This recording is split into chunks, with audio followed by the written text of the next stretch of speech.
ya kupita. Et puis quand on réalise certaines choses dans la Bible, Na wakati tunaelewa kitu kimoja katika je Biblia, disais pendant qu'on adorait, nianza kusema wakati tuko na abudu dans Ésaïe 40, katika kitabu ya Isaya 40, quand on parle de Dieu, wakati wasema juu ya Mungu, de sa grandeur, ya ukubwa wake, on dit qu'il est au-dessus du cercle de la terre, sasa anakuwa juu ya kiviringo ya qu'il dunia. a étendu le cieux Aliweza kuweka mbingu comme une étoffe légère. kama kitu moja ya upepelo ya Donc c'est wepesi, comme un mouchoir, Dieu étend les ciels. kama kitambala tu. Mungu anaweka mbingu, Il déploie ça comme une tente. anaweka kama hema. Alléluia. Amen. Il déploie ça comme une tente et il en fait sa demeure. Anafanya kama hema, anafanya fazi yake ya makao. Est-ce qu'on comprend la profondeur de cela? Tunaelewa uketo ya ile, Et nous sommes les enfants de ces dieux-là. na sisi tunakuwa watoto wa ule Mungu. Appelez-moi frère. Muniite tu. Alléluia. Amen. Que Dieu soit loué. Mungu asifiwe. Merci beaucoup, papa, pour le temps que vous nous donnez de servir le Seigneur. Et je bénis le Seigneur pour le temps qu'il nous donne. Na mbariki Bwana jua wakati De anatupatia nous tenir au devant de vous la bonne santé et tout. kusimama mbele yenu na afya njema. Alors nous lisons 1 Samuel 15 Tutasoma kitabu ya Samueli wa kwanza sura yake ya 15 et le verset 22. mstari wa 22. Samuel dit, donc 1 Samuel 15, 22. Je lis, Samuel dit, l'Éternel trouvera-t-il du plaisir dans les holocaustes et les sacrifices comme dans l'obéissance à la voix de l'Éternel? Voici, l'obéissance vaut mieux que le sacrifice et l'observation de sa parole vaut mieux que la graisse des béliers. Amen. Amen. Lisons aussi Philippiens 2, 8. C'est un passage que vous connaissez. Soma kitabu wa Filipo Philippiens 2, sura yake verset ya 8. pili mstari ya 8. Je vais lire ça rapidement. Naweza kusoma kwa haraka. Philippiens 2, le verset 8 nous dit ceci. Il s'est humilié lui-même, je commence à partir du verset 5, ayant vous les sentiments qui étaient en Jésus-Christ, existant en forme de Dieu, il n'a point regardé son égalité avec Dieu comme une proie à arracher. Mais il s'est dépouillé lui-même en prenant une forme de serviteur, en devenant semblable aux hommes, et il a paru comme un vrai homme. Il s'est humilié lui-même, c'est le verset 8, il s'est humilié lui-même, se rendant obéissant jusqu'à la mort, même jusqu'à la mort de la croix. Amen. Amen. Bien-aimés, le jeudi, on a commencé, selon que ça nous a mis à cœur, Mpendwa, siku ya ine tulianza vile Bwana aliweka kumoyo yetu de parler d'un thème ya kusema juu ya kishina qui est l'obéissance à la parole de Dieu. ile inakuya utifu ya neno ya Mungu. L'obéissance, on a défini cela comme l'action d'obéir. Utifu tuweza kuitafsiri kama tendo ya kutii, Et obéir, na kutii c'est se soumettre à quelqu'un, ni kujinyenyekeza kwa mumutu mmoja, à ce qu'il ordonne ou qu'il défend. kwa ile yote anasema, anagiza au Se anakataza, soumettre à la volonté de quelqu'un. kujinyenyekeza kwa mapenzi ya mtu. En un mot, quand on dit obéissance, Kama tunasema utifu kwa on kifupi, parle de la soumission. tunasema tu kujinyenyekeza. Quand on dit obéir, Tunasema tii, il y a plusieurs synonymes. kuko matamko nyingi: Écouter, kusikia, observer, kuangalishisha, obtempérer, kuweza kuchunga, respecter, kuweza kuheshimia se conformer. au kutembea pamoja. Hiyo maneno Ça peut vouloir dire obéir. na ile asema kutii. Amen. Amen. Sacrifice, nous connaissons.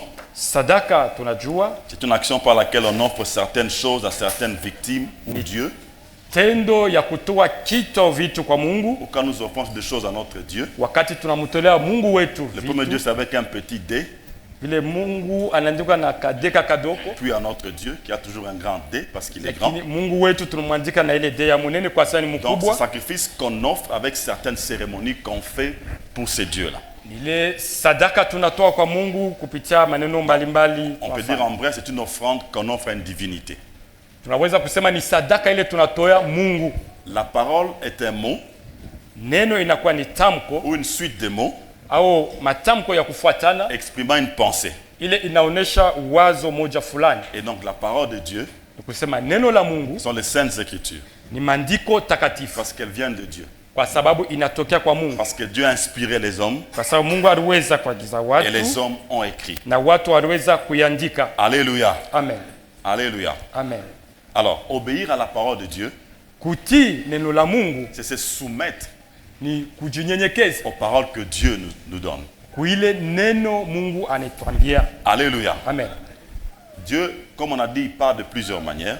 Tulisema Mungu anasema namna kwa chana, Et quand on saisit sa parole, na wakati tunashika neno lake, obéir à Dieu, kumtii Mungu tout ce qu'on dit, on écoute sa parole, ni kusema kusikia neno lake, on observe cette parole-là, tunaitazama neno on lake, marche avec, on la met en pratique. tunatembea na hiyo neno na On tunaitumikia. fait en sorte que notre vie se conforme à cette parole-là. Ni vile maisha yetu inatembea kuambatana na hiyo neno. Pourquoi? Parce qu'on est soumis à celui qui a prononcé cette parole-là. Juu ya nini? Kwa sababu tunajinyenyekeza kwa ule anaagiza hiyo neno, Parce que c'est Dieu qui nous a parlé kwa sababu ni Mungu de alituzungumzia différentes manières. Selon qui choisira, il trouvera bon. muma namna ya kuachana ile atachakua. Il peut nous parler par notre papa. Anaweza kutuzungumzia kupitia baba yetu, Il peut nous parler par un ancien, anaweza kutuzungumzia kupitia mzee, par un diacre, kupitia shemasi, par un frère qui a une parole de connaissance. kupitia ndugu fulani anakuwa na neno ya ufahamu. Par un songe, Dieu peut te parler. Mungu anaweza kuzungumzia kupitia ndoto, Par une vision, Dieu peut te parler. vile vile Mungu anaweza kuzungumzia kupitia ono. Et c'est Dieu qui est grand. Na huyu Mungu anakuwa mkubwa Lorsqu'il parle, wakati anasema, il exprime ce qu'il pense. anaonesha ile inakuwa Il te dit fikiri ce yake, qu'il veut faire pour toi. anaonesha ile anawaza juu yako, Il t'informe les projets qu'il a pour toi. anakutangazia hiyo matayarisho anakuwa nayo juu yako. Et quand il a dit une chose, Na wakati alisema kitu, l'accomplissement est une évidence. kutimilika kwa hiyo neno iko ya kweli, C'est dit qu'il le fera. ni kusema ataifanya. Alléluia. Amen, Il le fera. ataifanya. Donc, c'est pas un Dieu qui change. Haiko Mungu ule anabadilika, Parce qu'il maîtrise tout. kwa sababu yeye anashika kila Et kitu. quand il a parlé, Na wakati anashasema, j'aime bien un terme, il n'a mise pas la galerie. na vile napendayo misemo ashifurahishe tu, asiseme Un tu comédien peut kufurahisha. venir demander de nous, il nous parle, mais il a mise la galerie. Komedia anaweza kuya pale anasema ili atufurahishe tu. Donc nous devons être attentifs à la parole du Seigneur. Tunapasha kuwa wakamilifu wenye kushika neno la Mungu. Tunapasha kuwa na angalisho kwa neno la Mungu Et prendre garde à la parole du Seigneur. na kuwa na angalisho juu ya neno ya Alors Bwana. nous parlerons plus aujourd'hui Leo tutasumuzia tena des conséquences ou fruits de l'obéissance. ya matokeo au tendo ya utifu. Alléluia. Amen. Et dans ce passage qu'on a lu, Na katika hiyo usomi tutoya kusoma, Alléluia, amen, le contexte est le suivant. kionyesho yo usomi ni hii. Saül, il est établi comme roi. Saulo wanamweka kama mfalme. Dieu lui parle clairement Mungu anamuonesha wazi et lui communique sa pensée. na anamtangazia fikiri yake, Il lui communique ce qu'il doit faire. amuonesha ile anapasha kufanya, Il lui donne une instruction. anamupa agizo, Il dit, lève-toi maintenant, amwambia simama, va décime tous les Amalécites. wende uwe wa Amalekiti ote. Parce que Dieu avait déjà promis au temps de Moïse. Kwa sababu Mungu alikuwa kanashasema tangu wakati ya Musa, Les Amalécites avaient fait obstacle au peuple d'Israël, ils avaient attaqué le peuple d'Israël. kwa sababu wao walikuwa kikwazo kwa watoto wa Israeli. Dieu s'était décidé de les exterminer tous sans Mungu exception. alichukua mpango ya kuwamaliza wote. Alors au temps de Saül, Wakati ya Saulo, Dieu dit à Saül maintenant, va, Mungu amwacha Saulo, wende sasa, extermine totalement ce peuple. wende uharibu taifa yote. Saül part, Saulo anaenda, il est fait à moitié. anafanya kwa kipande. Il a tué les femmes, Aliua wanawake, Dieu lui avait dit de faire ça. Mungu alimwambia kufanya vile. Il a tué les hommes, Aliua wanaume, Dieu lui avait demandé de faire ça, il l'a fait. Mungu alimuonesha kufanya vile Il a tué alifanya. les enfants, Aliua watoto, il a tué les bêtes. aliua vile vile wanyama, Mais au niveau des bêtes, lakini pa il n'a pas wanyama tué totalement. ashukue ote. Il regarde ce qui était bien engraissé, Anaangalia wale wako wenye kunona, il conserve. anawachunga. Il s'est dit, comme Dieu nous donne la victoire, peut-être se disant en lui. La Bible ne Alisema dit pas ndani yake clairement. vile Mungu alimupa ushindi. Biblia yaseme vile, Ils se sont en fait dit, walisemezana prenons les meilleurs tuchukue ile inakuwa ya mzuri et allons offrir ça en holocauste entre Dieu quand on rentrera chez nous. na twende tuitoe kama dhabihu kwa Mungu wetu wakati tutarudia. Et ils ont dévoué par interdit Na liweza kuua Kwa ile yote Mungu tout ce alikataza, qui était chétif, ile yote ilikuwa ya tout ce mubaya, qui était sans valeur. ile yote haikuwa na Mais bei tout ce qui kwa macho était yao. engraissé, Lakini yote ilikuwa ya tout ce kunona, qui était bien, ile yote ilikuwa mzuri, ils ont pris. walichukua. On dit on amène pour notre Dieu. Wasema tumbebe Mungu On wetu, va lui offrir un sacrifice. tutaenda kuitoa kama Mais Dieu ne zabibu. veut pas jouer de cette manière-là. Lakini Biblia inasema muile namu, Malgré les observations de Samuel, igawa kionesho ile Samueli aliona, Saül a nié au moins 2 fois, Sauli aliweza kuona mara mbili, jusqu'à ce que Samuel lui dira, hata pale Sauli aliweza kukatala mara tu as mbili, désobéi. pale Samueli alimuonesha una akutii, Tu as laissé en vie le roi Agag, le roi des Amalécites, il est en vie. ulimwatia uzima ule mfalme wa Malesiti Et tu l'as amené en Israël. na ulimchukua kuingia naye kule ku Tu Israeli, devais l'exterminer. ulipasha kumuua. Il a commencé à se justifier. Anaanza kuleta masheri Les bêtes engraissées là, ili wale wanyama wa tu kunona devais les exterminer. ulipasha vile vile kuwaua. Alors, Sasa Dieu lui dira, Mungu à akamwambia travers Samuel, kupitia Samueli qu'il avait rejeté, aliweza kumutupa, que sa royauté était déchirée, kusema ufalme yake inashapasuka, que ses descendants ne pouvaient plus continuer à hériter, vile vile ashikupashe kuendelea tena kurithi à être roi. kuwa mfalme. Alléluia. Amen. C'est comme ça que Ni vile Samuel dit à Saül, Samueli amuonesha Saulo est-ce que eti les sacrifices sadaka valent mieux que l'obéissance? inapita utifu. Il dit, est-ce que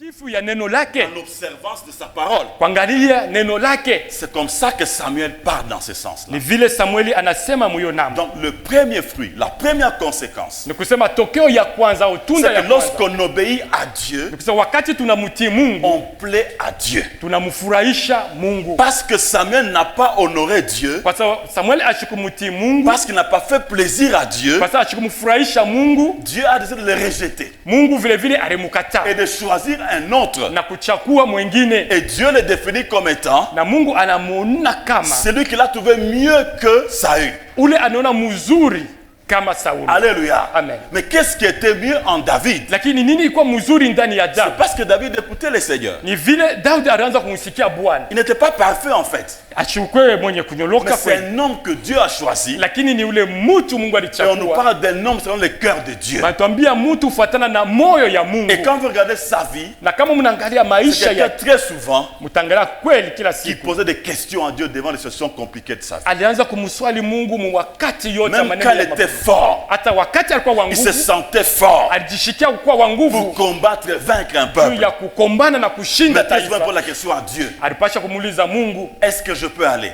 naweza kwenda? Est-ce que je les battrai? Taweza kuwapika? Si Dieu dit va, il part. Kama Mungu anasema uende, Si anenda. Dieu dit ne part pas, il ne part pas. Kama Mungu anamuonesha ushende, Donc la ashitaenda. première des choses, Kile ni kitu ya kwanza, plaire au Seigneur. kumfurahisha Mungu. La deuxième des choses, Kitu ya pili, on la lira dans Jean 6, 38. tutasoma katika kitabu ya Yohana sura yake ya 6. Amen. Amen. Jean 6, 38. Kitabu ya Yohana sura yake ya 6:38. Nous allons voir cela. 6, 38. La Bible nous dit ceci.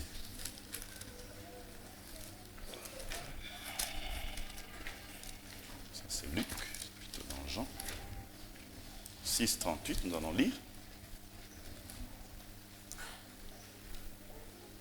Je pense qu'on peut commencer.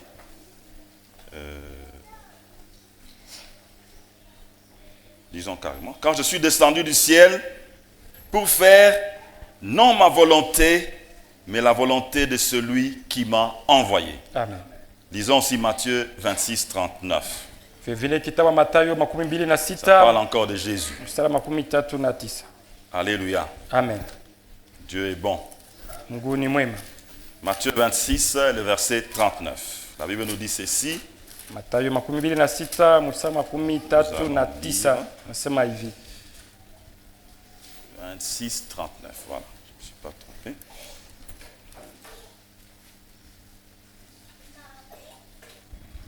Puis ayant fait quelques pas en avant, il se jeta sur sa face et pria ainsi.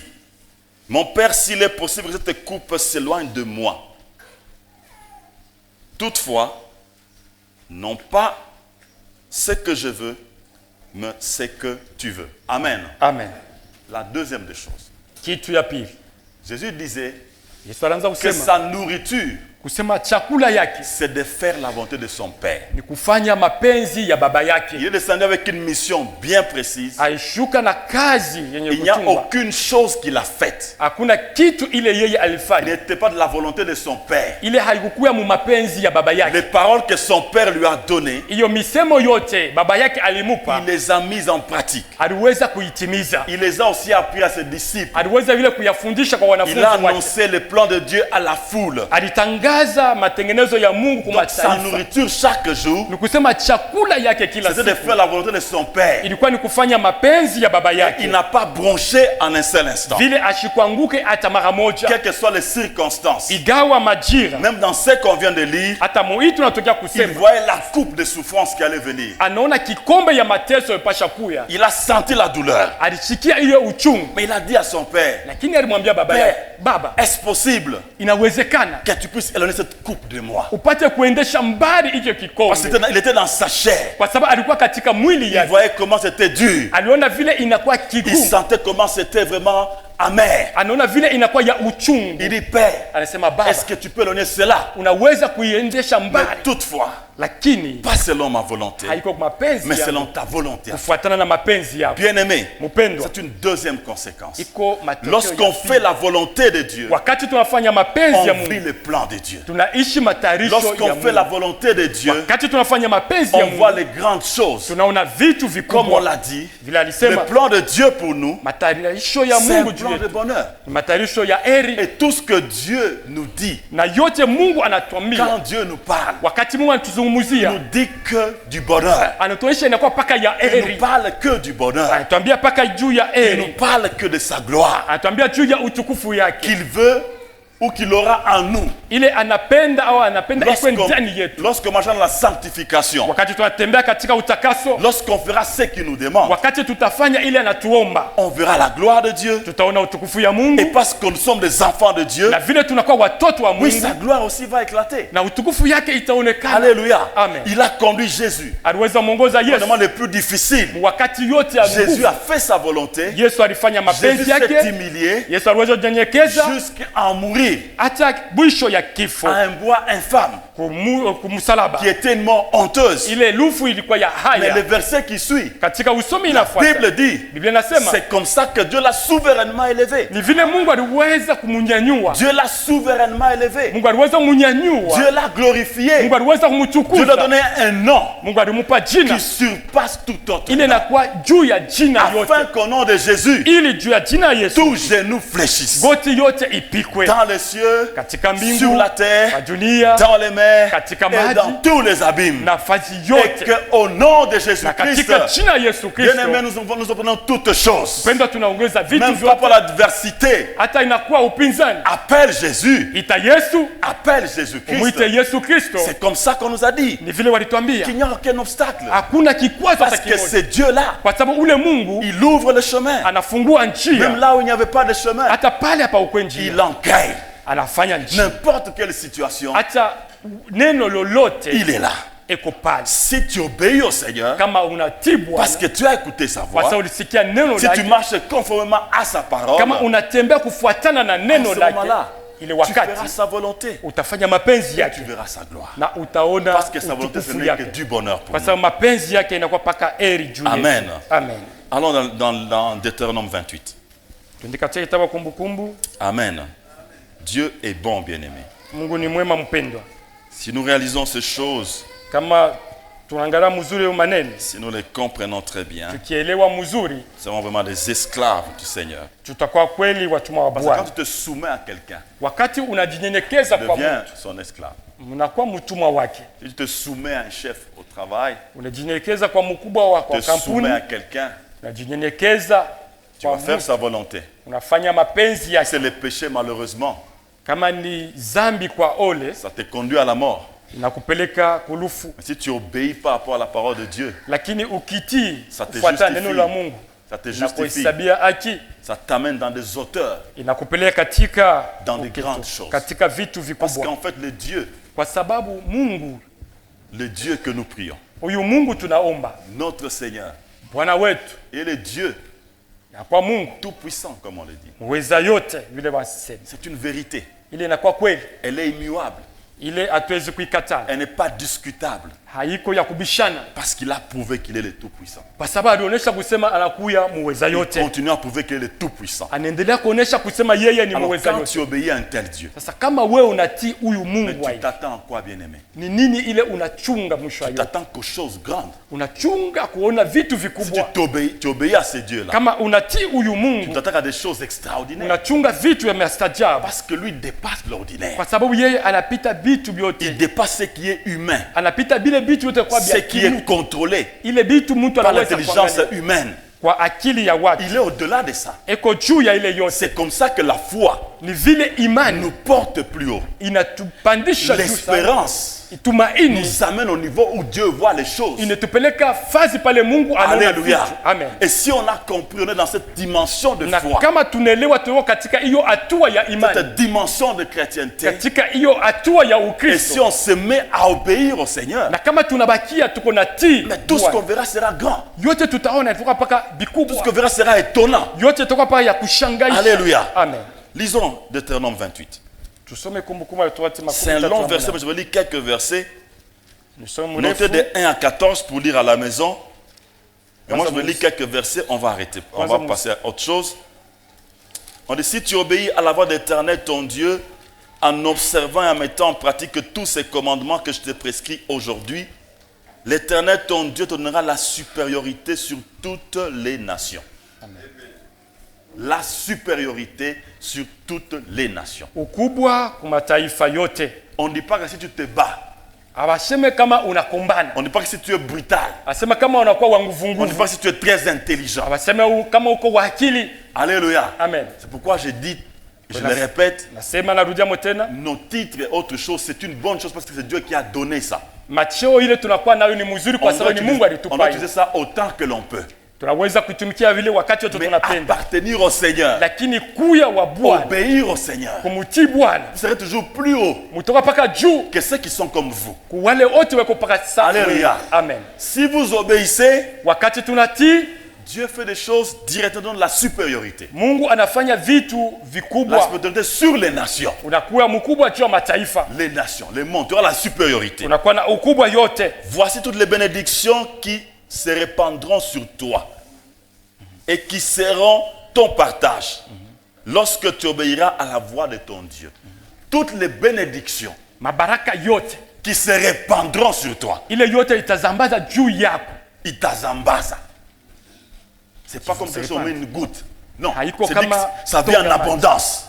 Inakuya kwa utele. Qui se répandront sur toi. Ile itaweza uzambaza juu yako. Toutes les bénédictions. Mabaraka yote. Et on a cité près de 12 ou 13 versets. Wanahitaji na kwa masomi hata Je veux 15. que tu ailles lire ça à la maison calmement. Napenda uende uisome mzuri kunyumba. Alléluia. Amen. Mais continue un peu.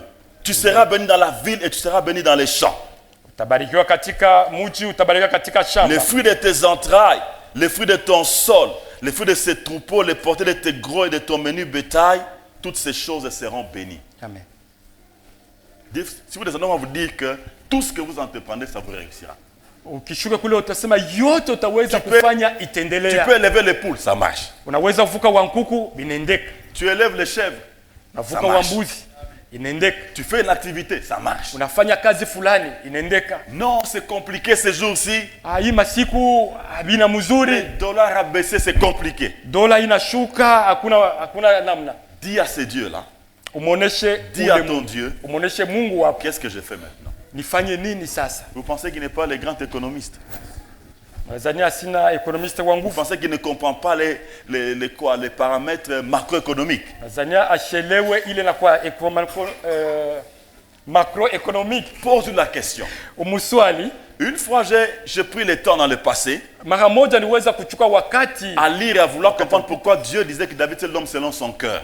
vile alimusema anamchakua Daudi kama mtu kama wa roho Mais yake. une chose que j'ai compris de ma lecture de tous les passages où on parlait de David, Kuko kitu nililelewa muusomi yangu juu ya Daudi, c'est qu'il était soumis à Dieu. ni kusema alikuwa mtu mwenye kujinyenyekeza kwa Et Mungu. il cherchait, il posait des questions à Dieu. Anaanza kutafuta na kumswali kila Dieu lui wakati parlait, Mungu. c'est pas le prophète Nathan, Mungu anaanza msumuza kupitia ou par nabii d'autres Nathan manières certainement. au manamna nyingine hapa Mais il chana, posait beaucoup de questions. Seigneur. lakini anaanza kumswali sana Mungu. Posons des questions à notre Dieu. Tumuswali Mungu wetu Pendant que tu es assis là, wakati uko mwenye kuikala pale, étudiant, élève, travailleur, uko mwanafunzi, uko mwenye kampuni unatumika, homme d'affaires, mtu wa biashara, là où se prennent les grandes décisions, pale panachukulia madaraka kubwa, ceux qui prennent ces décisions-là, wale wote wanachukua hiyo madaraka, ils dorment comme nous.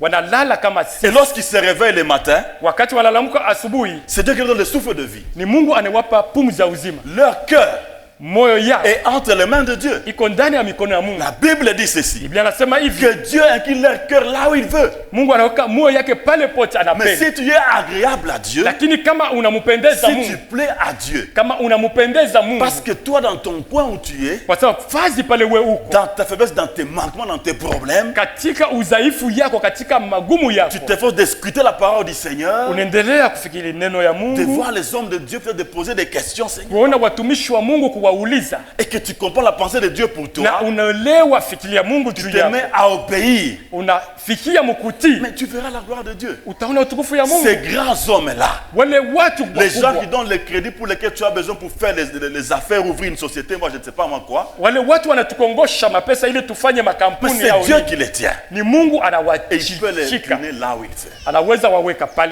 C'est anapenda. comme ça, bien-aimé. Ni vile mpendo, Ces choses hivi vitu sont pour iko juu, c'est la nourriture solide, voulais-je dire. inakuwa ni chakula ya C'est nguvu, pas pour les enfants. haiko juu ya watoto. C'est pour cela, plus nous grandirons, Ni vile kila wakati plus nous tutakomea, comprendrons ces choses, kila wakati tutaelewa hiyo plus nous maneno, obéirons au Seigneur, tutatii kwa Bwana, plus nous espérerons en lui. tutamtumainia Bien-aimé, on verra des grandes choses. mpendwa, tutaona C'est comme vitu ça que les kubwa. gens vous regarderont, Ni vile watu ils ne watatutazama, vous comprendront pas. hawataweza Parce kutuelewa, que la parole du Seigneur, kwa sababu neno ya ce Bwana sont ses voix. iko C'est inaonesha, la vérité inakuwa ni ukweli, qui est loin et totalement opposée inakuwa mbali, inakuwa à kipindupindu la réalité de ce monde ici. ile ukweli ya dunia hii. Quand tu te connectes à la vérité de Dieu, Wakati utajua ukweli ya mais Mungu, tu es incompris. hawatakuweza Même kuelewa. si un frère dans cette église ici, Hata kama ndugu katika il ne te kanisa comprendra pas. haitaweza kuelewa, Alléluia. Amen. Parce que quand l'homme ne comprend kwa pas, sababu kama mtu il ashikuelewa, attribue au diable, malheureusement. anakuwa wa shetani. Comme si le Wa diable ole. était plus puissant que Dieu. Vile shetani anakuwa mkubwa kupita Quand on Mungu, n'a pas compris, kama comme si, inakuwa saa shetani anakuwa mkubwa kwa Mungu. oui, ah non, il doit avoir fait des fétiches. Huyu mtu ashobamba dawa, C'est facile les fétiches. Hein? Tricher en classe, c'est facile. Hein? ni kepesi. Alléluia. Amen. Notre jeunesse, là, il est arrivé des fois, on faisait un Wakati moment là, yetu, les amis kwa prenaient, non, wakati mmoja. collaborons. Examen inakuwa nguvu, tunasema Je me tusaidia. rendais compte que j'ai quitté la salle avec une tension élevée. Niliosema mimi naanza kutoka mule musali na tension ya yulu J'ai dit sana. non, pourquoi je vis comme ça? Ngasa jua nini mimi Et on naishi. arrive à la fin de l'année, on échoue. Unafika kumwisho wa mwaka unashindwa. Deuxième session. Unaenda ku deuxième À session. journée totale. A journée totale unarudia na vyote. J'ai dit, mais qu'est-ce que j'ai fait? J'ai d'abord péché, regardez ce qui se passe. Mili- Maintenant, mili- j'ai tenda choisi. zambi. Je vais expliquer quoi? Ni nini ile mitenda Et kusema? puis maintenant, non, allons corrompre. Allons corrompre. Non. Twende Je dis, tuwakate milomo cette twende. aventure wakati- s'arrête là. Nasema hii mambo Je dis, Seigneur, ibakie pale. Nasema Bwana, J'ai commis une erreur. Je nilikosa. me suis laissé aller dans la foule. Mimi niliachilia kwenda À partir mwatu. d'aujourd'hui, Kuanzia leo tu sois là fini.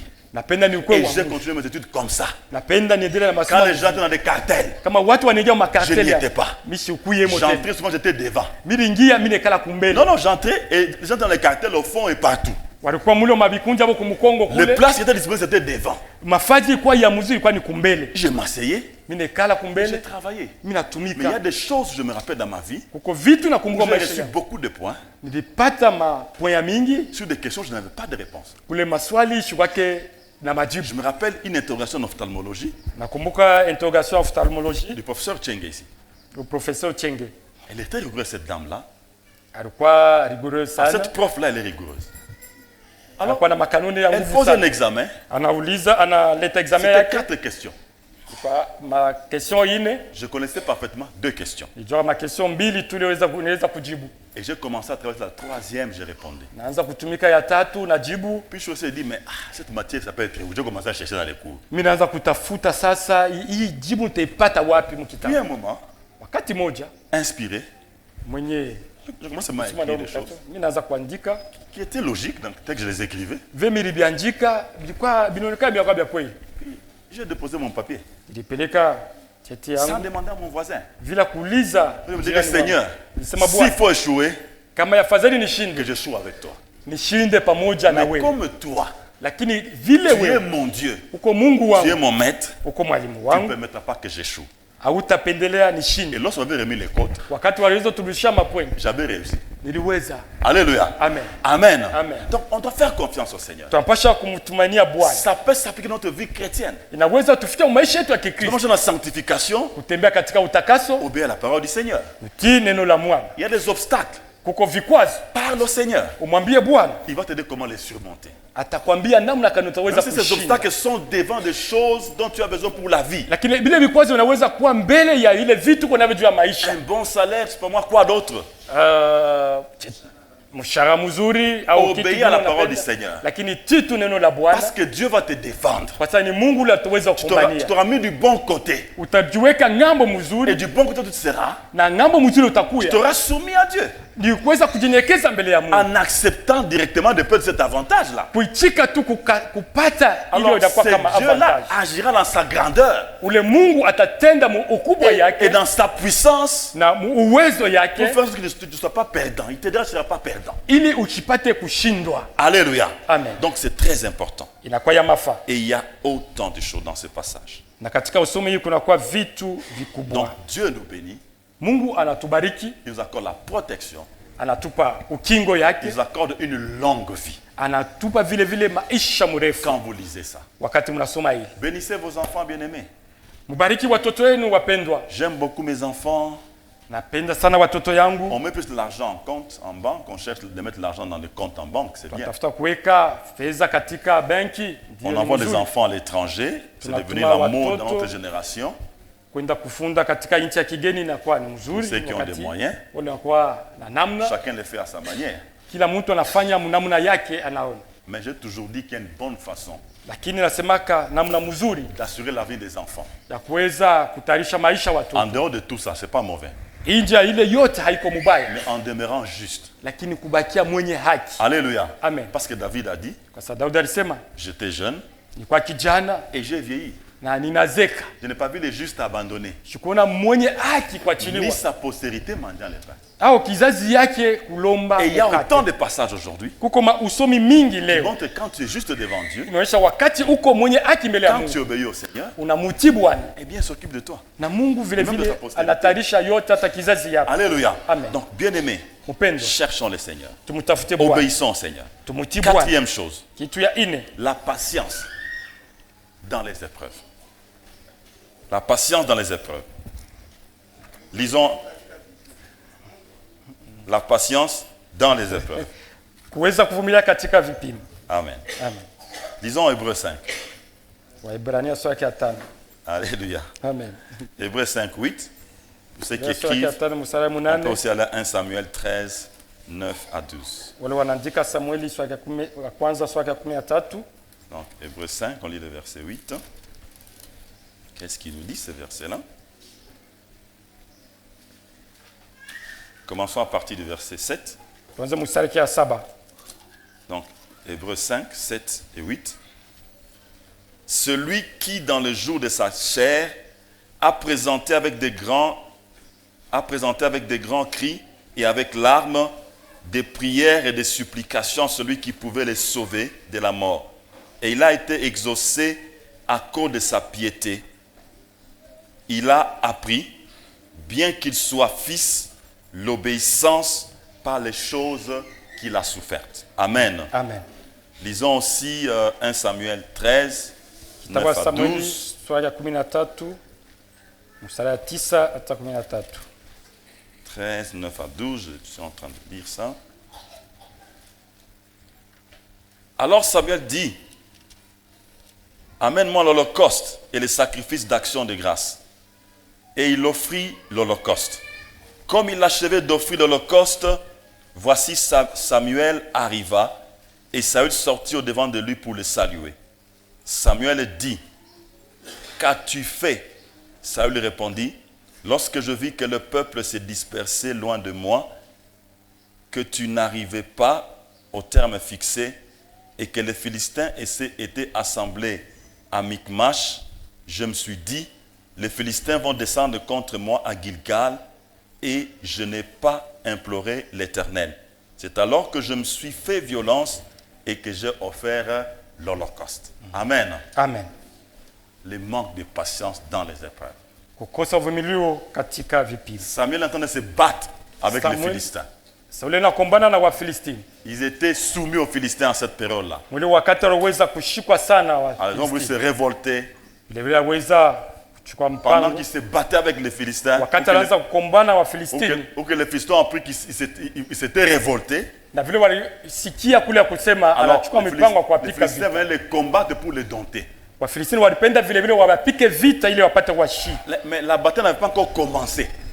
Vita bado anza. Ils étaient tout près de là où était Saül et son peuple. Wakwa karibu na pale palikuwa Saulo na taifa Mais yake. Samuel lui avait dit, Samuel alimwambia, je viendrai takuja et j'offrirai l'Holocauste à Dieu. On va implorer l'Éternel na tatoa sadaka kwa Mungu, tutamuita Bwana pour que Dieu fasse faveur et qu'il puisse battre les Philistins. ili Mungu atujalie neema tupate kupika Alors Wafilistini. les gens avaient peur, tellement les Philistins sont venus en grand nombre. Watu walisikia oga vile Wafilistini wakuwa wengi, Le peuple a fui. taifa inakimbia, Même les militaires qui étaient avec Saül commençaient à fuir. hata wasikari wakuwa pamoja na Saulo wanaanza kukimbia. Alors il savait très bien Sasa alijua mzuri que ce n'était pas son rôle d'offrir les holocaustes, kusa les alikuwa sacrifices. kazi yake ya kutoa Ce sadaka, n'était pas lui d'offrir les holocaustes, les sacrifices. Ce n'était pas son rôle. alikuwa kazi yake ya kutoa zabihu na sadaka bila C'était le rôle du sacrificateur. ilikuwa kazi ya kuhani kubwa. Mais le prophète Samuel était là. Nabii Samueli alikuwa Se pale, sont fixés rendez-vous à une heure précise. waliweza kuchunga wakati fulani juu ya kutoa sadaka Mais quand on a vu que les Philistins approchaient, lakini wakati anaona kusema Wafilistini il a manqué wanachoka, de patience. anakosa vile vile uvumilivu. Il dit non, non, apportez-moi l'Holocauste. Sasa muniletee sadaka. Samuel n'est pas encore là. Samueli bado fika, Je vais offrir l'Holocauste. napasha kutoa sadaka, Et il vient l'offre l'Holocauste. na anatoa vile vile Il sadaka. était presque au bout Alikuwa tu kumwisho, que Samuel apparaît. na vile vile Samueli Il les anaonekana, voit, il va les saluer. anaenda mbio kumsalimia, Mais qu'est-ce que tu as fait? anasema unafanya nini? Non, tellement qu'ils étaient là. Hivi wanakuwa karibu na sisi, Amen. Amen. Je me suis dit qu'ils allaient m'attaquer sans que je puisse implorer na Dieu. kusema watatupika vita, ni mwite kumbe Bwana. Alléluia. Amen. C'est comme ça qu'il a offert ses autres. Il a offert Ni ses vile holocaustes. alitoa hiyo sadaka, Il a manqué de patience. alikosa vile vile uvumilivu. Par contre, Jésus, Lakini qui Yesu était Kristo fils de Dieu, alikuwa mwana wa Mungu, dont la souffrance était forte. ile mateso ilikuwa ya nguvu. Vous imaginez, toi, un enfant de Dieu. Mwazie wewe mtoto wa Mungu, Tu viens sur la terre dans une forme humaine. unakuwa hapa dunia mfano ya Mungu, Tu as la puissance de Dieu en toi. uko na uwezo yote ya Mungu Les ndani gens yako. crachent sur toi. Watu wanakutemea mate, Les gens t'insultent. watu wanakuchamula, Les gens te tapent, watu wanakupika, te blessent. Ils wanakuumiza, disent n'importe quoi sur toi. wanasema yote Ils wanapenda t'accusent juu, injustement. wanasema yote wanapenda juu yako, Il est resté patient. lakini alibakia mvumilivu. On a dit jusqu'à la mort. Asema hata kifo Il est resté patient. alibakia mvumilivu. Donc, quand on décide d'obéir à Dieu, Ni kusema wakati tunachukua mpango ya kutii quelque Mungu, chose que l'on voit, tuchue ile yote on tunaona, reste calme. tunabakia kimya. Lorsque la Bible nous dit, Wakati Biblia inatuambia Alléluia, amen, que marchons par la foi, tutembee kupitia imani, parce que la foi ne voit pas les circonstances. kwa sababu imani aone On dit majira. marchons par la foi Kwa sababu tutembee kupitia imani, et non pas par la chair ou par la vue. hapana kutembea kupitia ile tunaona. Alléluia. Amen. Donc quand on marche par la foi, Kama tunatembea kupitia imani, on peut commencer à bouger la barrière chez toi. tunaweza kutigiza vitu Parce qu'il y a yote des juu yetu. voleurs, on tire autour de ta maison. Kwa sababu kunakuwa wezi Mais si wanapiga. Dieu a dit ne sors pas, Kama Mungu anasema usitoke, ne réponds pas, usijibu, tu verras. utaona. Dors. Lala tu, Effectivement, dors. lala kweli, On dit, lala. non, ils vont casser les vidéos. Non. Eh, Mais mwisho faut pas pale les ni fusionner. waskari. Non. We Fais lala, ce que Dieu a dit. fanya ile Mungu On a anasema. beaucoup d'épreuves dans nos vies. Tuko na oga nyingi maisha yetu, Obéissons à Dieu. tutii Mungu. Dieu te dit, vends ces prix-là. Mungu alisema ujisha kubei fulani, Le dollar est remonté, dit, vends ces prix-là. dola inaisha kupanda, lakini wewe uzisha kubei fulani, Vends ces prix. uzisha paka ile bei. Selon le commerce, tu vas perdre. Kupitia watu Mais utapotesha, Dieu dit, vends ces prix-là jusqu'à la fin de la semaine. lakini Mungu anakuonyesha uzisha paka kuile bei mwisho ya wiki. Mais c'est moins cher, je vais perdre. mie mitapotesha. Tu as bien entendu, Dieu a dit va. Lakini Mungu usikia Mungu anasema uzisha. Peut-être tu n'as pas dit ce qu'il va faire. Anajua ni nini atafanya. Peut-être tu n'as pas dit ce qu'il devait faire. Lakini saa nyingine ashikoneshe ile atafanya. Alléluia. Amen. Fais ce qu'il t'a dit. Lakini wewe fanya tu ile Mungu anakuomba kufanya. Un homme très riche vient pour te fiancer. Mungu mtu mtajiri anakuja juu Dieu akuchukue dit kama que c'est pas lui. Mungu anasema ana yeye. Pas dire, ah non, je pense que, en tout cas, tu vois, si ton homme m'épouse, tu vois, je serai à côté du. Je dirais dans la capitale. Non, non, non, non. Kama mtu huyu ananioa mitendakani wapi itekala hivi. Ce n'est pas lui. Hapana. Mungu anisha kusema ana yeye. Alléluia. Amen. Si on y voit par la foi, kama tunaenda na imani, alors on obéira, j'allais dire facilement à la parole du Seigneur. Kwa kweli tutatii neno la Bwana. Parce qu'on ne va pas avoir autre chose. Kwa sababu hatutaona mambo ingine. Quelles soient les épreuves, on reste patient. Ingawa kipimo tutabakia. Et on continuera à évoluer. Na tutaendelea. Alléluia. Amen. Cinquièmement, kichwa tano, Dieu nous donne la victoire. Mungu anatupa ushindi et il nous défend. Na anatukombania. Alléluia. Amen. Dieu nous donne la victoire. Mungu anatupa ushindi. Et il nous défend. Na anatukombania. Lorsqu'on honore sa parole. Wakati tunaheshimia neno lake. Parce qu'on l'a vraiment honoré. Kwa sababu kweli tuliheshimia. Parce qu'on l'a fait plaisir. Kwa sababu tulimfurahisha. Parce qu'on a réjoui son cœur. Kwa sababu tuliweza furahisha moyo yake. Mais ce Dieu-là est bon. Ule Mungu il nous aime. Anakuwa mwema, anatupenda. Il ne peut que nous défendre. Ni yeye anaweza tukombania. Il ne peut que nous défendre. On peut te demander des choses compliquées. Wanaweza tuomba vitu vigumu. Au travail, dans le monde des affaires, dans les familles ici, je sais pas moi. Kazi, mumajamaa, mumafazi yote ya biashara. Mais tant que ce n'est pas la parole du Seigneur. Lakini wakati yote na neno la Bwana. Tant que ça va à l'encontre de la parole du Seigneur. Kama inenda kipindupindu na neno ya Bwana. N'obéis pas. Ushiti. Use de sagesse. Lakini kwa tuna pour contourner cela. Ili upate kwenda pembeni ya mais tu sais que tu veux le faire pour ton Dieu. Lakini uko pale unaangalia sema yote nafanya Parce qu'il faut pas le faire. Kwa sababu anakuambia usifanye vile. Sois sage. Uko mwenye hekima. C'est comme ça que Dieu nous accorde la sagesse par le Saint-Esprit. Ni vile Mungu anatupa hekima kupitia Roho Mtakatifu. Quand tu es rempli du Saint-Esprit. Unajua kama uko mwenye kujaziwa na Roho Mtakatifu. Tu vas honorer. Na utaweza. Tu vas obéir au Seigneur. Utatii Bwana. Obéir au Seigneur. Kumtii Bwana. C'est une affaire d'amour envers Dieu. Inakuwa ni mambo ya mapendo na Mungu. Celui qui aime Dieu, il garde sa parole. Kwa sababu Mungu anachunga neno lake. Alléluia. Amen. Mais celui qui n'aime pas Dieu ne garde pas sa parole. Lakini ule ashimupende Mungu ashichunge neno lake. Si je comprends que Dieu m'envoie dans cette église. Kama napenda na najua sasa Mungu anatuma mkanisa hili. Et que j'aime réellement les pasteurs. Na nampendaka kweli pastor. Mais je n'ai pas besoin d'en parler. Si haistahili tu nianze kuisema. Je vais le démontrer. Taionesha. Si je vous aime en tant que mes frères et sœurs. Kama nawapenda kama wanduku na wadada. Je ne parlerai pas. Sitaisema. Je vais seulement démontrer. Lakini taonesha tu hiyo mapendo. Frère ewana mapendo. Vous verrez ça. Mutaona alors, ile. Si allez-y.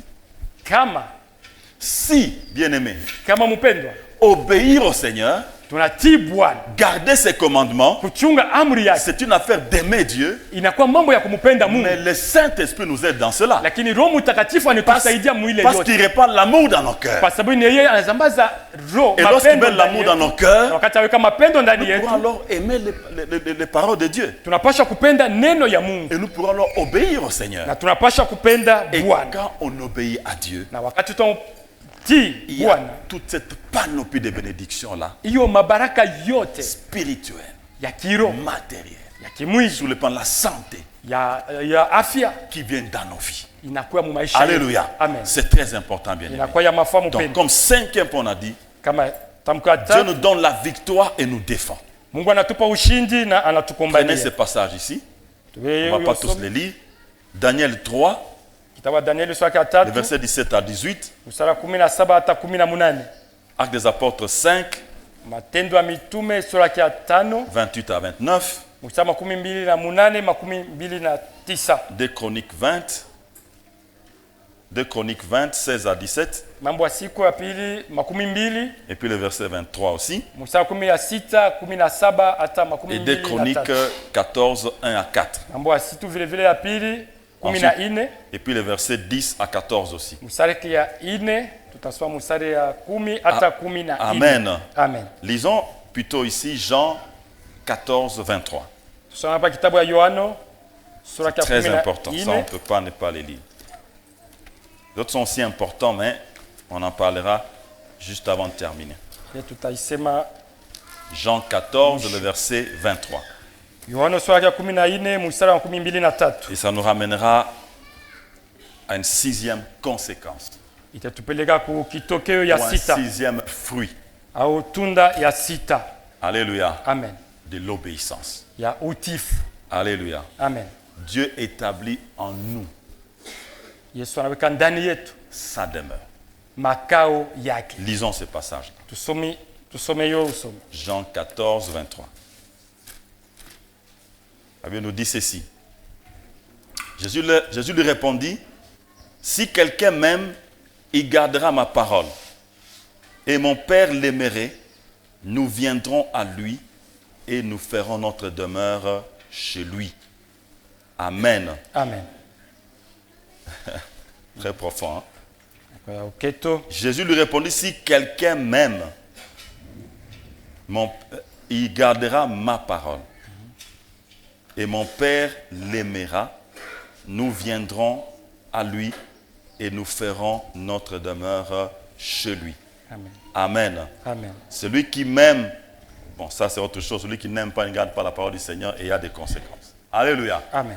Donc si nous aimons Dieu, Kama kweli tunampenda Mungu, comme je disais tantôt, on garde sa parole. bele nilisema tutati neno lake. Et si nous gardons la parole de Dieu, Na kama tunati neno lake, si nous obéissons à la parole de Dieu, tunati kwa neno la Mungu, non seulement Jésus va habiter à nous, haiko tu Yesu ataikaa ndani yetu, mais son Père va aussi nous aimer.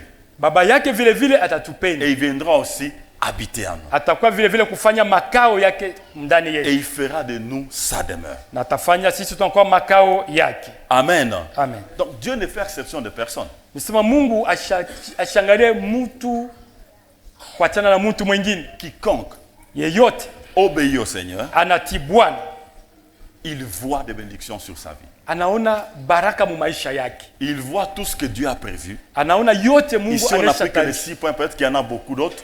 Hapa awaseme na kwa kuna kwa yingine na kwa yami, Mais Dieu vient faire sa demeure chez toi. lakini Mungu anakuwa kufanya makao ndani yako. Dieu est présent. Mungu Dans anakuwa ta tayari mu maisha yako, Il conduit ta vie. anaongoza maisha Il yako, combat pour toi. anakumbania vitu, Il marche avec toi. anatembea pamoja nao. C'est très important, bien-aimé. Inakuwa ya mafamu pekee. Jésus lui-même a marché avec Dieu. Yesu Kristo vile vile alitembea pamoja na Mungu. Amen. Amen. La Bible dit que Dieu l'a élevé. Biblia inasema Mungu aliweza Dieu kumunyanyua. l'a souverainement élevé. Mungu aliweza kumunyanyua kwa Et upendo. lui a donné un nom puissant, Anamupa jina kubwa. un nom grand, Jina kubwa. un nom qui dépasse tous les autres. Ile jina inapita majina ingine. On a vu le jeudi ici, Tulisema hapa mkazini, les disciples Pierre wanafunzi Petro et les 6 autres disciples, na wanafunzi wengine sita. Nathanaël, Nathanaeli, Thomas, Tomasi, Jacques et Jean, le fils Jacques de na Zébédée. Yohana, watoto wa Zebedai. Et les autres noms n'ont pas donné d'identité. 7 disciples, Wale wanafunzi après avoir fait une nuit, toute une nuit, kisha kufanya usiku yote sans rien récolter, bila kupata ils kitu, se sont dit, walisemezana. Pierre a dit, je vais pêcher. Petro anawaambia naenda Ils kuvua disent, samaki. allons avec toi. Wanasema twende pamoja. Toute la nuit, ils ont pêché, ils n'ont rien eu. Walienda kuvua samaki hawakupata Et le kitu. matin, ils rencontrent Jésus. Na asubuhi wanapatana na Il leur Yesu. dit, enfant, avez-vous à manger? Anawauliza watoto, muna chakula? Ils disent non. Wanasema hapana. Jetez les filets du côté droit. Sasa mutupe makila yenu ngambo kuume. Ils ont jeté, Walitupa, ils ont obéi waliweza kutii, et ils ont fait une pêche miraculeuse comme on l'appelle. walifanya vile vile uvuvi wa muujiza. 153 gros poissons. Samaki 1,53 kubwa. 153. Ils n'avaient pas de Samaki la kubwa. nourriture ce jour-là, c'est possible. Ile siku hawakutafute chakula, Il n'y avait pas de quoi vendre, avoir quelque chose. hawakwenda kitu ya kuuzisha juu wapate kitu, Mais ils ont eu 153 gros poissons. lakini walipata hiyo samaki. C'était un grand miracle pour eux. Inakuwa ni muujiza kubwa juu yao. Paul, Paulo, on sait comment il s'est converti. tunajua namna kanaweza kuya kwa Bwana, Mais à la fin, lakini kumwisho ya dans 2 Timothée 4, 7 à 8, tawa Timotheo ya pili, écrivez ça, Amen. 2 Timothée 4, 7 à 8, il tuandike dit deux ile. choses. Anasema vitu, Il dit qu'il a combattu le bon combat. asema alipika vita mzuri. Pourquoi il l'appelle un bon combat? Jua nini anasema vita mzuri? Parce qu'il s'est soumis à Dieu. Kwa sababu aliweza kujinyenyekeza kwa Lui Mungu. qui allait persécuter l'église. Yeye alianza kwenda kuharibu kanisa. Lui qui allait arrêter les chrétiens, les amener à Yeye Jérusalem. aliweza kufunga Wakristo Lui na qui kwenda était wapeleka. zélé.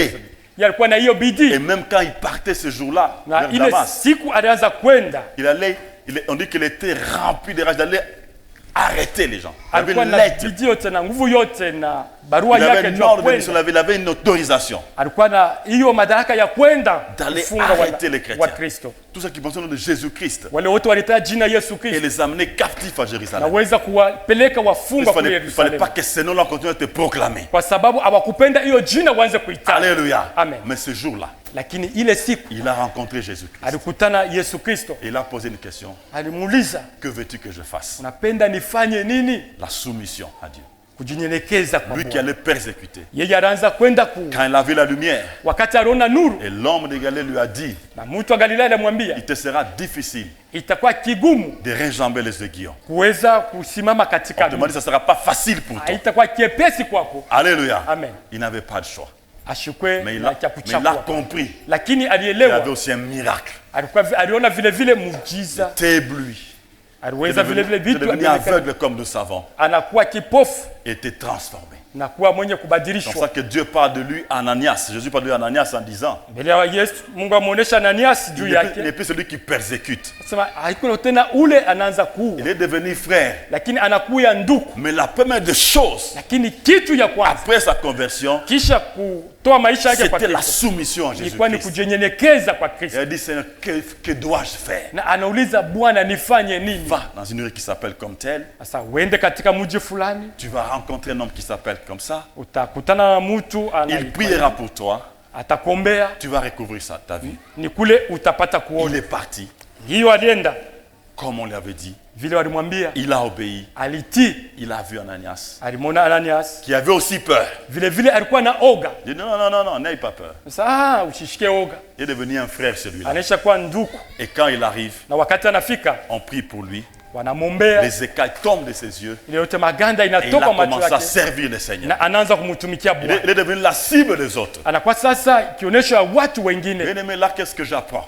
Pale ni nini ile navumbua pale? Ne t'aimez pas dans des groupes de complots de gens qui font du mal aux autres. Usijiweke katika vikundi ya watu wanafanya vibaya kwa wengine. Reste du côté de Dieu. Bakia ng'ambo ya Mungu. Ne va pas comploter contre tes frères, tes sœurs ou en famille, faire des petits groupes avec les mouyomba, avec tel. Non, Usiende ça ne paye kufanya pas. mashimango kwa wanduku au kuweka katika Parce vikundi que ya le watu mobile wengine. là-bas, c'est la haine. Kasa ile inakuwa ni chuki. Et puisque c'est la haine, Na juu inakuwa chuki, si toi, kama wewe tu commets une advertence, unafanya hiyo tu kosa, deviens aussi la cible. unakuwa vile Directement. vile kionyesho ya wale watu. Paul allait. Unaweza Paul est en train de partir, il était avec Paulo eux. alianza kwenda kwa pamoja nao, Mais il s'est converti, lakini anabadilisha il maisha devient yake, aussi la cible. lakini vile vile anakuwa kionyesho ya Il wale dit qu'il watu. a combattu les bons combats. Sasa anapika vita mzuri, C'était pas facile pour lui. haikuwa kiepesi kwake. Et on connaît l'histoire de Paul après sa conversion. Kama unasoma historia ya Paulo kisha Mais il a kutoa maisha beaucoup kwa Yesu, travaillé. lakini alitumika Il a nguvu beaucoup sana. évangélisé. Aliweza Il kuhubiri, a gagné beaucoup d'âmes. aliweza Il a kuvuta combattu les bons combats. manafsi mingi, Il obéissait au Seigneur. apika vita kubwa Et kwa sababu il alitii a Bwana, remporté sa couronne. na vile vile aliweza kuchukua taji yake. Alléluia. Amen. Amen. Amen. L'obéissance Utifu à la parole du Seigneur. ya neno ya Ça Bwana peut t'amener dans des dimensions. inaweza kupeleka katika maatua Tout ce que tu cherches là, yote unatafuta. pose la question au roi des rois. Umuulize mfalme wa falme, Laisse-le t'orienter. umwache akuongoze, Laisse-le te parler. umwache Si akuzungumzie. tu avais déjà parlé, Kama aisha kuzungumzia, ne fais pas voir papa. Papa prie pour moi. Ancien priez pour moi. uende kwa mzee, uende kwa papa, munyombe. Mais obéis seulement. Tii tu, Tu sais ce qu'on t'a dit. ni kutii tu. Unajua ile washakwambia, Obéis seulement. utii tu. Tu es un peu dans les ténèbres là. Uko katika giza, Un pas dedans, un pas dehors. mkulu nje, mkulu ndani. Tu sais que tu es dans les ténèbres. Unajua kusema uko katika giza, Il y a même un peu en toi. kidogo tu Ça ndani ne yako, t'apporte aucun bénéfice. haikuletee faida. Mais abandonne seulement. Acha ile kitu. Papa, Baba, moi j'ai ça.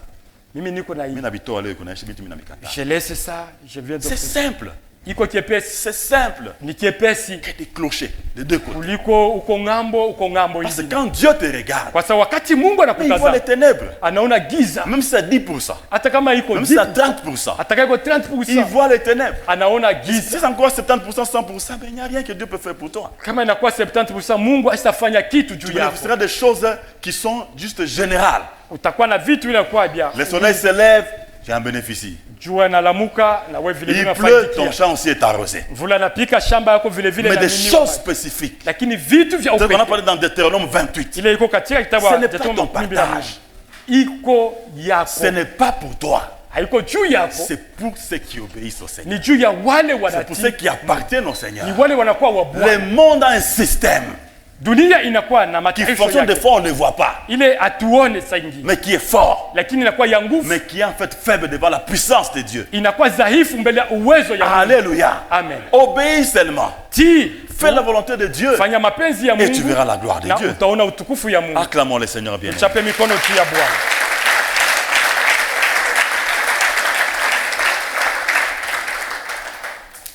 Oui, quand on obéit à la parole de Dieu, Ndio wakati tunatii neno la tu Mungu, peux devenir incompris dans ta famille.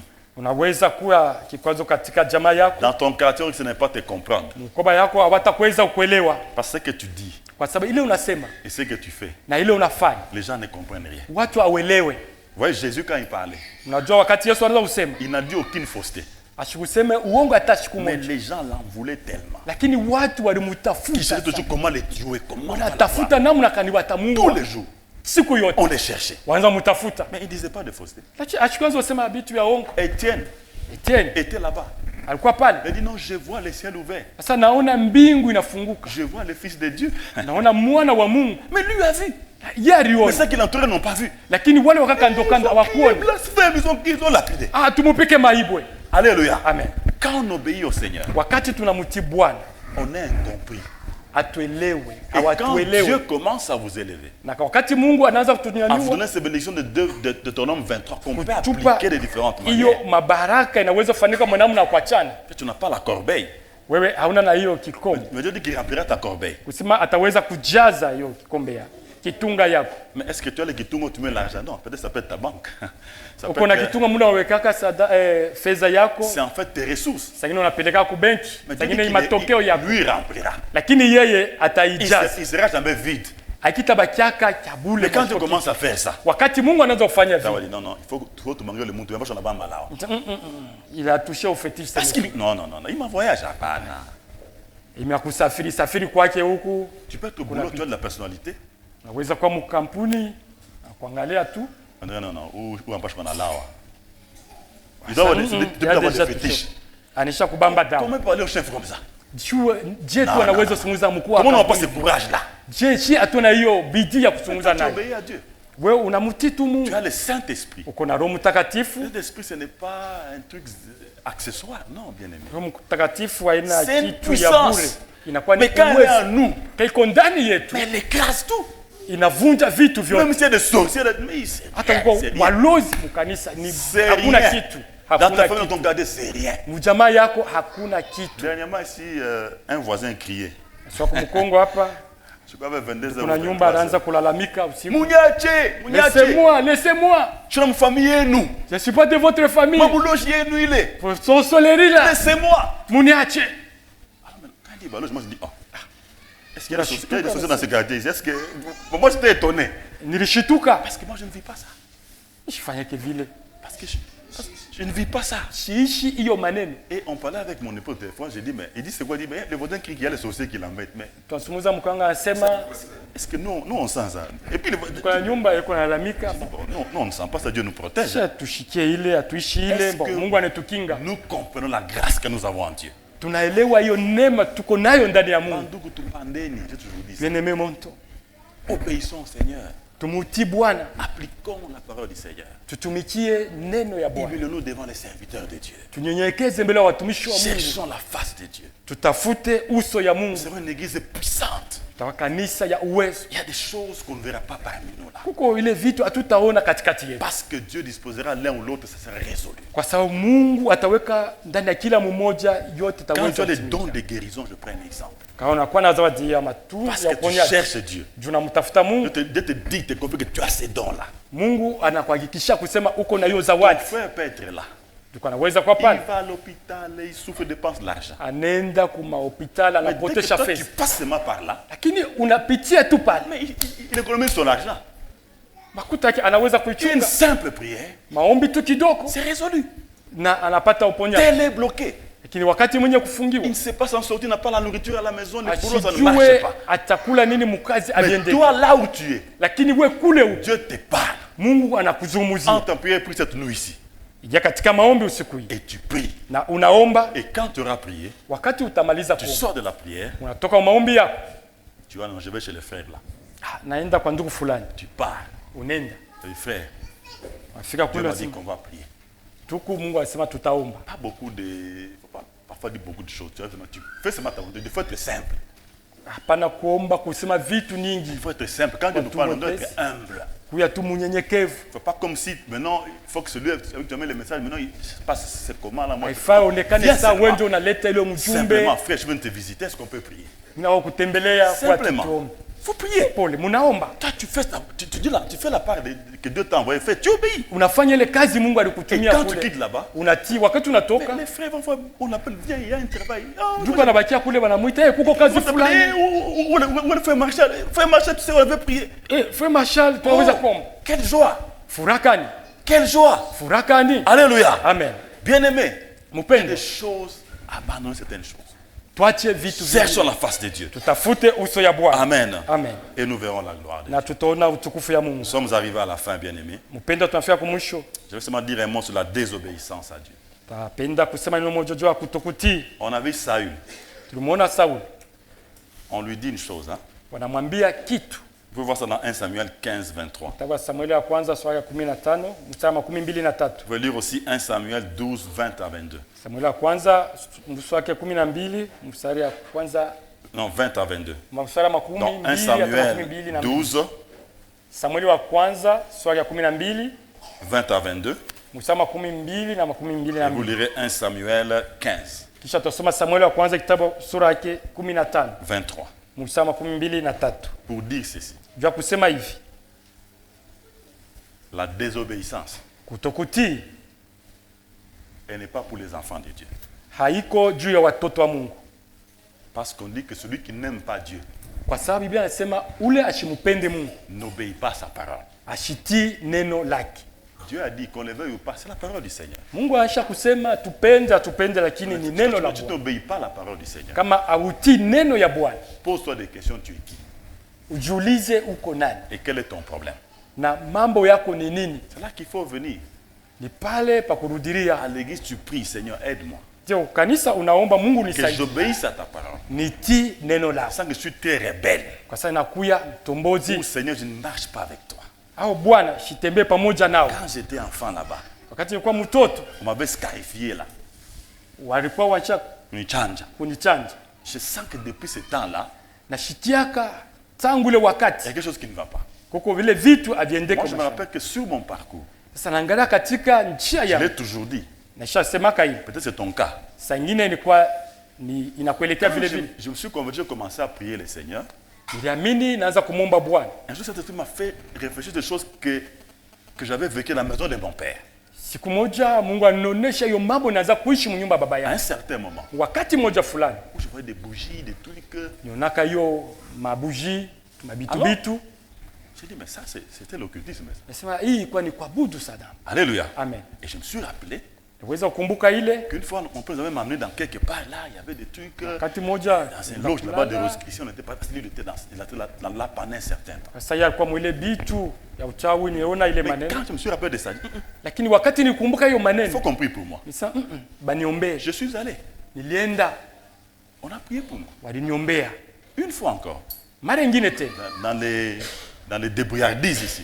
mkutafuta tafuta, Je me suis trouvé du côté de qui s'en fout là-bas. nikutana kule Ukisanfu Avec un ami médecin vétérinaire, na rafiki yangu moja ni médecin on allait vétérinaire. chercher les maïbos ici, les hétérogénites ici. Ndio utafuta mama Ibwe, Alors, je me retrouve là-bas. ajikuta kule. On arrive, il y avait des chefs de terre qui sont venus là-bas. Tuwa kule tunakuta wale wakubwa wa mijini Ils ont commencé de poudre. Mais non, tu Kama vois, tu es poudre. là, tu fais comment? Tu fouilles, tu fais comment? wanafanya mabitu bitu, utakimbia Je utafanya me dis, nini? Seigneur, mais c'est toi, ce sont des choses compliquées. Sema hii bitu bwana ni bitu shelewe. Bon, maintenant, le collègue me dit, non, tu vois, ici, il faut qu'on... Il dit, hey. Rafiki ananiambia Il sasa dit, hapa moi, je tunapasha ne vois kuleta rien. hivi, nasema Je touche, c'est toi qui es le chef. mie mimi sitaleta moi, kitu, non.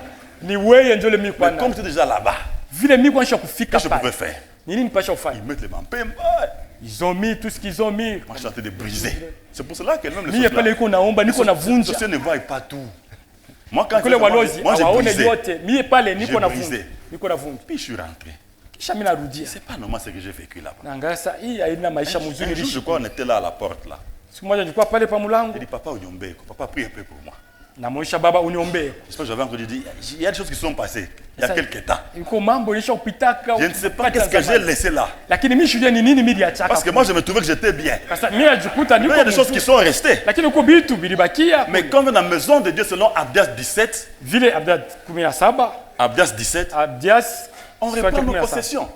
C'est la montagne de Sion ni kumulima que l'on reprend nos possessions. Kule kuna kwa Hey, laissez-moi, on ne sait pas. Tu vas rester comme ça, puis 20 ans après, sijui unaweza bakia vile lakini miaka tu makumi commences mbili à kisha caler. unaanza bintu abiendeke tena. Mais tu ne vas pas te souvenir que c'est là où tu étais Sasa parti. nyingine hautakumbuka kusema ni kule uliendaka. Parce que le voleur fait quoi? Kwa sababu mzafanya nini? Voler. Anaiba, Tuer, kuua, dérober. naweza Et il le fait de la subtilité. anaifanya ile Il ne fait jamais de cœur ouvert comme ça. asifanyake na moyo ya wazi. Non. Hapana, Il se cache. Et anafuchama il vole. na naiba. Et on avait prié pour moi ce jour-là. Na ile siku aliniombea ndio. Et j'avais que le président de Imam Inaïcha. Donc cette histoire Niliamini est close. kusema ile mambo yote inesha kumalizika. Je n'y reviens plus. Shirudi yake kote. Ne désobéissons pas. Tushikatale La désobéissance, c'est grave. kutokutii na kwa kigumu. Et là, le même, je dirais quoi, elle a la même conséquence, elle est aussi grave que l'idolâtrie. Kutokutii vile vile kwa kama kuabudu sanamu. Tu es chrétien, Uko Mkristo. tu dis non, ceux-là, ils sont des idolâtres. Non, Unaweza sema wale wako naabudu sanamu. mais ta désobéissance Lakini kutokutii kwako te donne la même nature que eux. inakuwa umbaji moja moja Parce pamoja na qu'eux, ils wao. sont idolâtres. Kwa sababu wao wanaabudu Quand tu sanamu. désobéis à Dieu, Lakini wewe c'est unakatala aussi kutii. condamnable Inakuwa vile vile unaweza kuhukumiwa juu que ya hiyo. l'idolâtrie. Kama kuabudu sanamu. C'est aussi condamnable. Inakuwa ya kuhukumiwa. Ce n'est pas différent. Ayo. Et dans ce passage que j'ai donné là de 1 Samuel 12, 20 à 22, Mwile kitabu wa Samueli wa kwanza sura ya 12, Samuel dit au 12. peuple, dit, Samueli anaonyesha taifa kusema n'abandonnez pas Dieu. sasa mshimwachilie Mungu. N'abandonnez pas Dieu. Msimwache Mungu. Allez lire ça, c'est un très bon conseil. N'abandonnez pas Dieu. Msome inakuwa shauri Il dit, mzuri. parce que Msimwache Mungu. si vous abandonnez Dieu, Kwa sababu wakati mnamwacha vous Mungu, allez commencer à aller mtaanza kwenda vers des choses de néant. ku vitu vya bure. Et j'ai mis la définition de néant. Na kule vitu vya bure. Néant, mais le dictionnaire est bon. Kama Des fois, sina ça peut kwa comprendre mzuri. certaines réalités, certaines choses. Kwa sababu inatufundisha vitu Donc, vingine. néant, on dit que c'est zéro. Bure inakuwa ni sifuri. Quand on dit néant de fond, bon, néant, Sema néant. bure hakuna On dit que c'est rien. C'est l'état d'une existence. hakuna kitu hata kimoja kinaishi kule. Maintenant, Samuel dit, Samueli anasema si tu abandonnes Dieu, kama unamwacha tu Mungu vas commencer à aller utaanza tu kwenda vers des choses de néant kuma vitu vya bure qui n'apportent rien. ile haikuletee Ni faida. salut, Hakuna wokovu ni bénédiction, au baraka ni joie, au furaha ni quoi que ce soit. au kitu yoyote. Peut-être qu'on t'a fait entrer dans des histoires. Saa ingine walikuingisha mu vitu. Répands-toi. Tubu C'est ça que Dieu attend de toi. ni ile Mungu anachunga kwako. Peut-être que tu marches dans de mauvaises voies. Saa ingine unatembea manjia mubaya. Samuel pensait qu'on ne l'avait pas vu. Et puis Saül pensait qu'on ne l'avait pas vu. Saulo alizania kusema awamuone, Mais on le voyait. lakini wanaanza kumwona. Samuel, Dieu lui avait parlé. Samueli Mungu alimuonesha. Il a nié, mais à la fin, il était découvert. Anakatala, anabisha, lakini mwisho yote alikuwa wazi. N'abandonnons pas Dieu, bien-aimé. Tushimwache Mungu mpendwa. Peut-être que tu es là. Peut-être que je suis là. Vile pale niko hapa, Après notre désobéissance, kutokutii kwetu on suit les choses de néant. tuko nafuata Donc, tu on se lève vitu le vya matin. bure. Twalamuka asubuhi On va vers l'inexistant. tuko mubitu bile abina na On faida. va vers rien. Tunaenda mubitu bya bure. Donc, alors on finit par devenir rien. Mwisho yote tuko wa bure. C'est ça la vérité. Ndio kweli. Si vous allez vers le néant, Kama unaenda mu vitu vya il y bure, a un passage qui dit ça. Quand vous Kusoma poursuivez inasema, le néant, wakati unafuata vitu vya vous bure devenez aussi néant. unakuwa vile vile wa bure. À nous de décider Ni kwa sisi kuchukua mpango, qu'est-ce qu'on veut devenir. ni nini tunapenda kuwa, Est-ce qu'on veut réellement ni nini tunapenda que kweli, les bénédictions de Dieu baraka ya Mungu soient déversées sur nous, ipate kuzambaza juu yetu, ou on veut devenir au tunapenda tukuye des néants. watu wa bure. Tu es un père de famille, Uko baba wa tu jamaa, es un jeune. uko kijana, Poursuis le Seigneur. fuata Bwana. Tu as tout à gagner. Uko na yote unaweza Marche kupata. avec le Seigneur. Tembea pamoja na C'est Bwana, question de temps. ni wakati. Tu es un responsable, Uko mkubwa, suis le Seigneur. umfuate Bwana. La vie chrétienne maisha ya est Kikristo d'abord individuelle iko ya upekee avant qu'elle devienne collective. bila yo kuya Dans son individualité, mwile maisha ya upekee. apprends à te questionner. Ujifunze kuuliza, Apprends à regarder tu es à quel niveau avec le Seigneur. upate ujiuliza uko muwatua gani Et na si tu es à Bwana. côté, Na kama uko pembeni, Dieu est amour. Mungu ni wa mapendo. Il est vraiment amour. Dio ni wa Il mapendo. est amour. Dieu. Ni wa On n'a mapendo. même pas été sur son amour.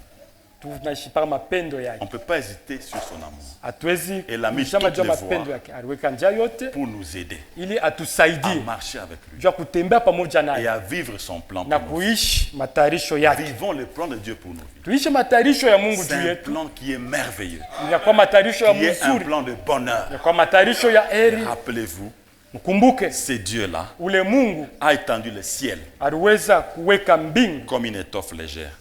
kama kitambaa ya bupepelo sana. Il étend le ciel comme ça.